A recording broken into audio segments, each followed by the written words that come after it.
Ito. Sinong sisilip dyan kung may ano, kung ano yung level. Dyan ang sa ano. Sa kulan. Kulant yan, kulant. Naka-level pa sir. Kalahati.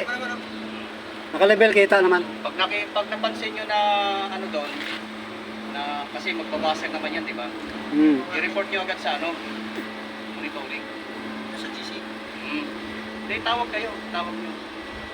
O sir, gano'n na yung... Oo, yung level ng kulang, nagbabasag na doon.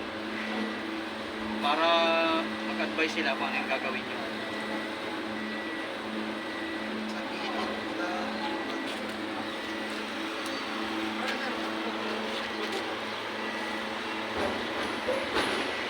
Tapos, gaya nga na sinabi ko kanina, pag magpapalit kayo,